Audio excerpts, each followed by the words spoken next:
uma música da Nívia, muito conhecida, não sei se vocês conhecem, que ela diz assim: confiando em nosso Deus e em seu eterno amor, não seremos abalados. Aí ela continua assim, ó: na batalha permaneceremos em fé. Se exércitos se erguerem contra nós, não seremos o quê? Não seremos... brincadeira. Sempre quis fazer isso. Mas sabe, a pergunta que a gente precisa fazer é: os mensageiros estão tudo abalados. A grande questão é que os mensageiros estão tudo abalados. A gente acha o máximo cantar isso. Dá um arrepio na alma, uma coisa gostosa. Mas é qualquer vento nós somos abalados. É qualquer luta nós deixamos a igreja. É qualquer coisa nós nos divorciamos do Senhor.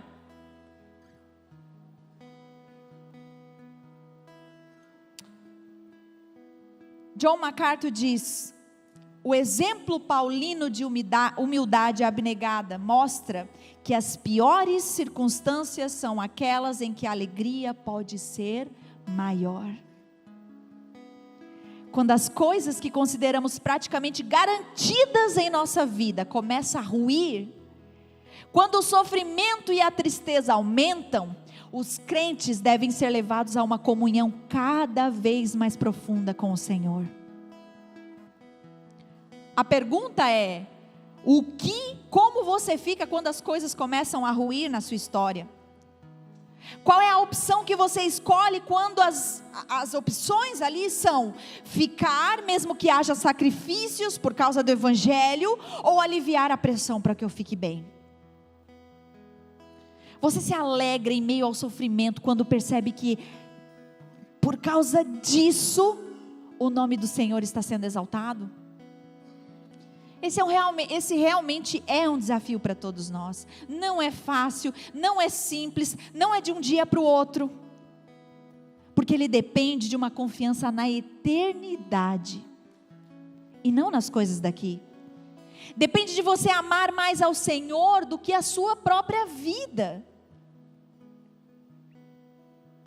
E o último versículo, o finalzinho do que Paulo estava falando, ele diz: pois sei que o que me aconteceu resultará em minha libertação, graças às orações de vocês e ao auxílio do Espírito de Jesus Cristo.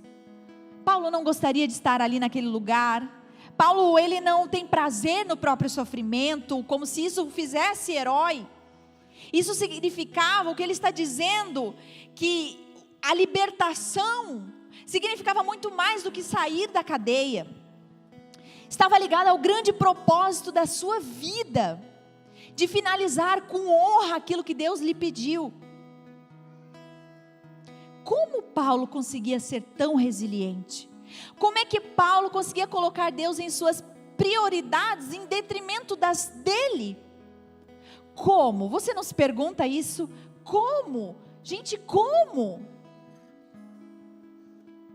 A resposta é porque ele tinha uma confiança inabalável nos propósitos de Deus para a sua vida. Resultará em libertação para mim. Ele tinha certeza que Deus faria alguma coisa, seja morto ou seja absolvido. A liberdade não estava condicionada ao lugar que ele estava preso. A alegria dele estava firmada nas convicções que ele tinha acerca de Deus, sobre a pessoa de Deus. É a certeza da suprema autoridade de Deus que mantinha Paulo tranquilo. Paulo conhecia a Deus. Paulo conhecia a Deus. E nós, muitas vezes, quando passamos por provas, tudo que nós fazemos é murmurar, é sair da igreja, é deixar o serviço ao Senhor, é deixar um climão dentro de casa. Que evangelho você tem pregado com a sua própria vida? Que evangelho você tem pregado? Paulo tinha como meta glorificar a Deus com o seu próprio corpo. Porque não basta viver bem, é preciso morrer bem. Não morre bem quem não vive para glorificar a Cristo. E não pode ter a morte de um justo quem viveu como um ímpio. Não pode glorificar a Cristo na morte quem não glorificou Cristo na vida. Martin Lloyd Jones, um pregador galês, considerado um dos pastores mais influentes do século XX, no leito de sua morte, ele disse à sua família: não orem mais por minha cura, não me detenha da glória. Que coisa mais linda. Sabe, nós vivemos na perspectiva de Deus, quando nós sabemos que o Evangelho é o maior presente de Deus para a humanidade. Eu vou repetir isso, nós vivemos na perspectiva de Deus, quando nós sabemos que o Evangelho é o maior presente de Deus para a humanidade. Você crê nisso? Você crê no Evangelho? Eu creio no Evangelho. Você sabe o que é o Evangelho? O Evangelho é a boa nova para a humanidade. Nesse mundo de corrupção, violência, desespero, dor, essa é a boa nova. Jesus é a boa nova, não é um novo governo, não é uma nova ideia, não é um novo líder, é o próprio Jesus. O Evangelho é a proclamação da palavra de Deus. A palavra de Deus é inspirada, inerrante, infalível e suficiente. Nós não precisamos acrescentar mais nada. Você não precisa ser eloquente nas suas palavras, você precisa ter intimidade com a Bíblia. O Evangelho é a revelação da pessoa de Jesus Cristo. Ele é o conteúdo, Ele é o âmago do Evangelho, não o mensageiro. E não são só os pregadores engajados na pregação do Evangelho, é eu e você. Para os filhos de Deus, os sofrimentos, as provações individuais que passamos, Ele trata do coletivo. As crises no meu casamento, hoje eu olho para trás e eu percebo que ela tratou do coletivo e não de mim mesma. Embora a minha oração era: Senhor, me dá um minuto de paz. Eu só quero ser feliz, eu só quero o meu casamentinho, minha casinha, meus filhinhos e só. Hoje eu percebo que tinha a ver com o coletivo, com aquilo que Deus faria através do testemunho.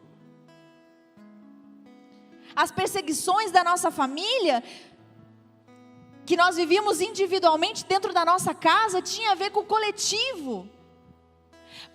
Proteger a igreja onda dura contra pessoas de dentro da própria igreja onda dura, por mais que fomos atacados, tinha a ver com o coletivo, não com a gente.